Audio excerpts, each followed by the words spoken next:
Hello అండి, welcome to my super kitchen. ఇవాళ మన కిచెన్లో సాఫ్ట్గా జ్యూసీగా గులాబ్ జామున్ ఎలా చేసుకోవాలో చూసేద్దాము. ఇంట్లో చేసుకుంటే క్రాక్స్ వస్తాయి, లేదంటే మధ్యలో పిండి సరిగా కుక్ అవ్వదు, ఇలాంటి ప్రాబ్లమ్స్ అన్నీ వస్తాయి. కాబట్టి ఇవన్నీ లేకుండా ఎలా చేసుకోవాలో చూద్దాము. ఒక కప్ తీసుకొని దాంతోనే అన్ని ఇంగ్రీడియంట్స్ మెజర్ చేసుకొని తీసుకోండి. ఇప్పుడు ఒక బౌల్ తీసుకొని అందులో 1/2 కప్ గులాబ్ జామున్ మిక్స్ వేసుకొని కొంచెం వాటర్ అండ్ కొంచెం మిల్క్ వేసి బాగా మిక్స్ చేసుకోండి. కొంచెం ఆయిల్ వేసి లైట్గా కలుపుకొని ఇలా సాఫ్ట్గా అయ్యే వరకు కలుపుకొని దీన్ని మూత పెట్టి పక్కకు పెట్టేయండి. ఇప్పుడు షుగర్ సిరప్ కోసం 2 cups sugar and 2 cups water తీసుకున్నాను నేనైతే. ఇప్పుడు షుగర్ అంతా మెల్ట్ అయ్యేదాకా చూసుకోండి, తీగ పాకం రానవసరం లేదు.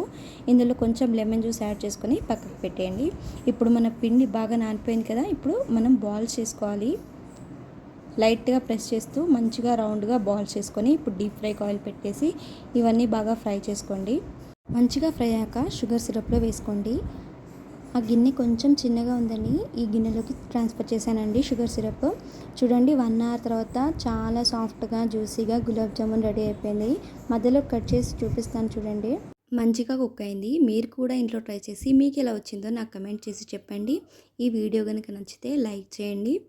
ఇలాంటి మరెన్నో వీడియోస్ కోసం సబ్స్క్రైబ్ చేసి పెట్టుకోండి. Thanks for watching.